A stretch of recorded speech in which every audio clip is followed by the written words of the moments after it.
क्या चाहते हैं कि तहसीलदार जो मडीन है वो माफी मांगे? भरावा माफी वाली गल्लां नहीं छेड़ो। अगे जम्मू भी एक माफी मंगा दा, कदे दूआ मंगा कि त्रीया माफी लफ्ज नहीं साढ़े कोल है ना। साढ़े च ईगो है कि अस कुछ ये गल आखिया झुका दें, लेकिन जेड़ा आता कि मैं आखड़े दा झुकाना आंदा। क्या समाधि को लेकर भी बात की जाएगी? अब समाधि को लेकर के ही बात होगी, समाधि के बगैर कोई बात नहीं होगी, समाधि के बिना किसी से बात नहीं होगी। एसडीएम हीरानगर आए हैं, हम धन्यवाद देते हैं और हमने उनको बोला है कि आप अगर माफ़ी मांगने आए हैं, आप बात करने आए हैं, आपका तो उसमें रोल ही कोई नहीं था। बुलाओ ना मडीन तहसीलदार की, जिन्हें 55 दलाल छोड़े रस्ते पैसे गिराने वाले आवे थे, दस गए चट्टे सारे कट्टे रहे हूँ आंदे दो।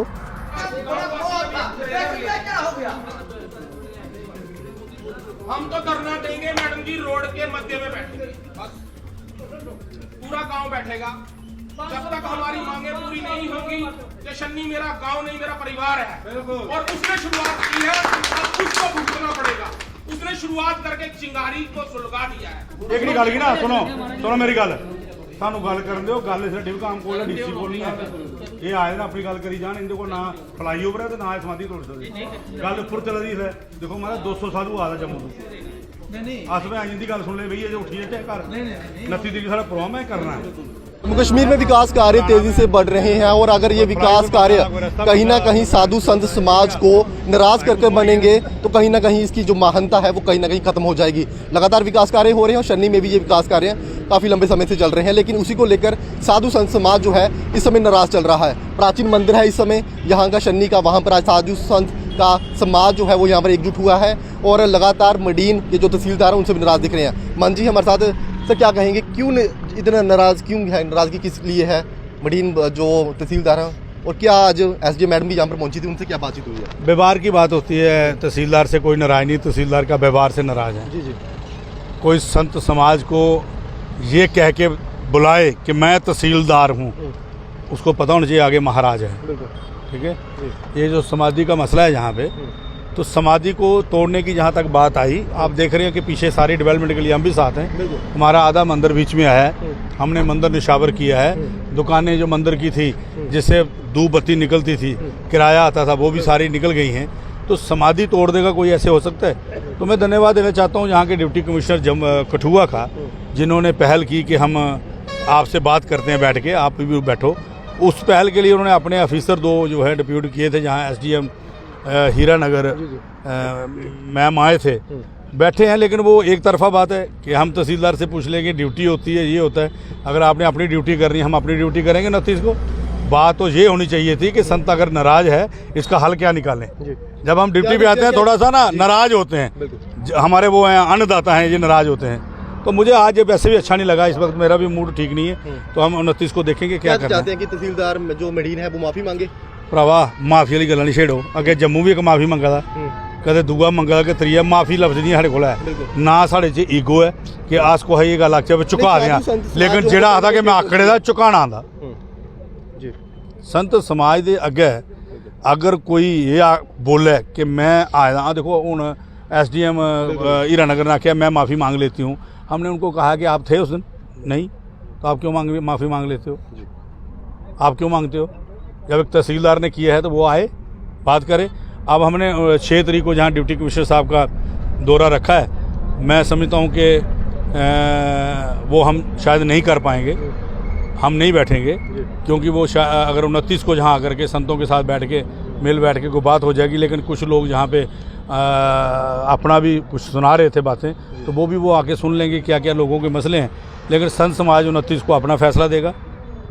ये सिर्फ मोहनगिरी जी की गुरुओं जी की समाधि नहीं है, समाज की समाधि का मसला है। बैठ के बात करेंगे, अगर इनको जिस ढंग से पसंद आएगी बात। क्या देखते हैं इतिहास को बदलने की कोशिश की जा रही, जो विकास कार्य चल रहे हैं यहाँ पे? इनका केड़ा इतिहास है भरावा? ये चोइयां ने, नाले ने, इत्थों शुरू होए इत्थे खत्म होई गेदे। इतिहास लिखाउंदे ने गंगा जी दा, इतिहास लिखाउंदा गीता दा, इतिहास लेंदा गऊ दा। इन्हें नालियाँ छपड़ियाँ ने कौन इतिहास लिखा था, तो ना इनकी सुना कोई? क्या समाधि को लेकर भी बात की जाएगी? अब समाधि को लेकर के ही बात होगी, समाधि के बगैर कोई बात नहीं होगी, समाधि के बिना किसी से बात नहीं होगी। एसडीएम हीरानगर आए हैं, हम धन्यवाद देते हैं और हमने उनको बोला है कि आप अगर माफ़ी मांगने आए हैं, आप बात करने आए हैं, आपका तो उसमें रोल ही कोई नहीं था। बुलाओ ना मणीन तहसीलदार की, जिन्हें 55 दलाल छोड़े रस्ते पैसे गिराने वाले आवे थे, दस गए झट्टे सारे कट्टे रहे। हूँ आंदे दो छड़ी समाधि थोड़ी है इतने, पता नहीं अगर सरकार की मंशा नहीं हो तो कितनी समाधि और बननी है ना, ये देखियो। बिल्कुल हमारे साथ यहाँ के महंत जी भी हैं। महंत जी, क्या बात हुई थी उस दिन तहसीलदार जी के साथ? वो महाराज जी ने सारा बता दिया, बार बार मैं उस चीज़ को रिपीट नहीं करूँगा। बाकी जो भी हुआ उस दिन अच्छा नहीं हुआ, उसी मुद्दे पर हमारा सारा संत समाज यहाँ पर इकट्ठा हुआ है। हमारा मेन मुद्दा यही है कि हमारी समाधि जो है वो जहाँ है वहाँ रहेगी। ठेस भी पहुंची है संत समाज को? हाँ, ठेस तो पहुँचेगी। जो एक तहसीलदार आकर अपनी धौंस दिखा रहा था, अपने मतलब शब्दों की कोई मर्यादा उसको पता नहीं है, तो फिर हमारा भी तो एक समाज है, हमारी भी तो एक संस्था है। बाकी ये जूना अखाड़े का स्थान है, कोई ऐसी वैसी कोई लल्लू पंजू संस्था नहीं है। ये जूना अखाड़ा है जो पूरे अखिल भारतीय, इस पूरे भारत में हमारे संत समाज के साधु जो रहते हैं। समाधि हमारे लिए आन बान और शान और जान का सवाल होता है। 30 तारीख को जो साधु समाज जहाँ पे इकट्ठा होगा, क्या रहेगा? क्या सड़कों को बंद करने का प्रयास भी किया जाएगा? हो सकता है, अगर वो नौबत आई तो हम रोड भी ब्लॉक कर सकते हैं, धरना भी दे सकते हैं। हमारा पूरा छन्नी गांव पूरा उजड़ गया है ना। आप देख रहे हैं पूरा छन्नी गांव क्या शमशान बना दिया हमारे गांव को। ये छन्नी हंसती खेलती छन्नी थी, आज घर घर में लोग रो रहे हैं महाराज जी। कईयों का तो घर भी गया, उनका रहने का आशियाना भी गया, और कमाने के जो 2 जगह थी जहां से वो 2 रोटी कमाते थे वो भी ख़त्म हो गई। तो इस चीज़ को सरकार ने देखा नहीं, कोई मद्देनजर नहीं रखा। रोड बनाओ, हम नहीं जी कहते हैं कि डेवलपमेंट नहीं करो, डेवलपमेंट करो, लेकिन ये जो जनता है, जो गरीब लोग हैं जिनकी पुश्तें लग गई इन एक दुकान को खड़ा करने में, उनका क्या कसूर है? क्या देखते हैं, अगर फ्लाईओवर का यहाँ पर प्रपोजल होता तो समाधि भी बच जाती, मंदिर बच जाते और तमाम हाँ, बहुत अच्छा होता अगर इन्होंने फ्लाईओवर जहाँ बनाया होता, तो लोगों का नीचे अपना व्यवसाय भी चलता रहता, और जहाँ लोगों के लिए जीवन जीने के जो भी सुख साधन है वो बने रहते। हमारा भी ये पुराना मंदिर है हनुमान जी का, ये आज का नहीं, जहाँ के जो छोटे छोटे बच्चे हैं ना, उनके भी जन्म लेने से पहले का ये मंदिर है। और ये मंदिर बनाने का उद्देश्य ये था कि यहाँ बहुत एक्सीडेंट होते थे। हमारे गुरुजी ने यहाँ जंगल में आकर एक स्थान बनाया था और उन्होंने ये मंदिर स्थापना की थी। 100 साल से भी पुराना मंदिर है जो ये रोड में आ रहा है। तो मेरा यही है कि अगर सरकार ने यहाँ फ्लाईओवर बनाया होता तो शन रोडियाँ हमारी आज हंसती खेलती होती, बसती होती। एक परिवार है, 5 भाई हैं, उनका पीछे एक कमरा है और आगे बेचारे वहाँ छोटे छोटे खोखे लगाकर अपना जीवन यापन कर रहे हैं। उनके घर भी आ गए और उनकी आगे जो रोटी कमाने का साधन था वो भी ख़त्म हो गया। बताओ कहाँ जाएंगे बेचारे, रो रहे हैं, बिलख रहे हैं, कई दिनों से खाना नहीं खाया उन्होंने, किसको बताएंगे? ये सरकार का काम है। सरकार तो महाराज जी, जो बंदा भूखा हो उसको अन्न देती है, बेरोजगार को रोजी देती है, रोटी देती है, बेसहाराओं को सहारा देती है, वो होती है सरकार। क्या दिया महाराज जी? जिनके आशियाने थे आप देख रहे हैं, देखो लोगों के घर उजड़ गए महाराज जी। ये मैं इस चीज़ को लेकर बहुत उदास और बहुत परेशान हूँ। मैं शन्नी की हालत देखता हूँ, रात को यहाँ से निकलो तो ऐसे लगता है कि पता नहीं कौन से खंडरों में से गुजर रहे हैं। यहाँ रौनक होती थी महाराज जी, शन्नी को देखता हूँ मैं रो पड़ता हूँ, क्योंकि हमारा बचपन इन गलियों में बीता है, हम यहाँ खेले हैं, है ना। तो इस चीज़ को सरकार ने बिल्कुल हमारे साथ जायती नहीं की, खासकर छन रोडियाँ से, खासकर छन रोडियाँ के साथ इन्होंने बहुत नाजायज़ किया है। इस चीज़ से हम थोड़ा दुख भी होता है और थोड़ा रोष भी आता है। बाकी रही बात हमारे मंदिर की दुकानों की, उसका तो हमें कोई लोभ लालच ही नहीं था, लेकिन सिर्फ एक चीज़ है, वो हमारी समाधि, जो हमारे गुरु पीरों की पता नहीं कई सैकड़ों साल से जहाँ समाधि है, तो उसके लिए तो हम अपनी जान भी लड़ा देंगे महाराज जी, उसके लिए हम पीछे नहीं हटेंगे।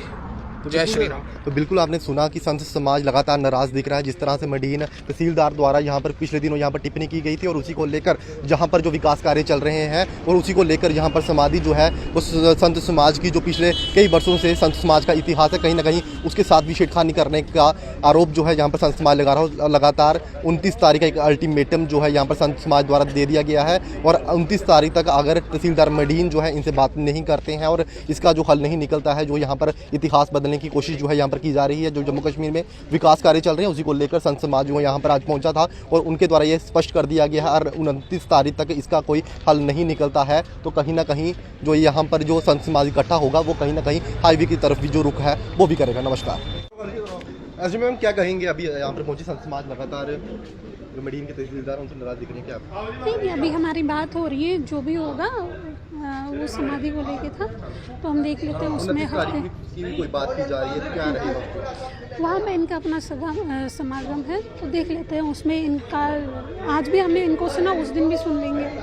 समाधि को लेकर भी कोई बात की जा रही है, प्राचीन मंदिर है, वो डिसाइड हो जाएगा जहाँ से रोड है ना, विल टेक अ वीक, जैसे भी होगा the government will take the decision. को लेकर बात की जाएगी, वो इन्होंने बात की है, we are talking about it, वो अपनी ड्यूटी कर रहे हैं जो भी हमारे। जहाँ पर पहुंचे थे, क्या संत समाज को अभी अपने जो है एड्रेस भी किया है, जी, क्या रहा है कि अभी 29 तारीख को जो भी कह रहे हैं क्या वो होगा या इसे जो है वो पोस्टपोन किया जाएगा? नहीं, ऐसा कुछ नहीं है, वो बड़े प्यार से ही हमारे से बात कर रहे थे। जो उनका पक्ष है उनको भी हमने सुना, तो जो हमारा मत है उनसे भी कहा, तो नथिंग लाइक दैट।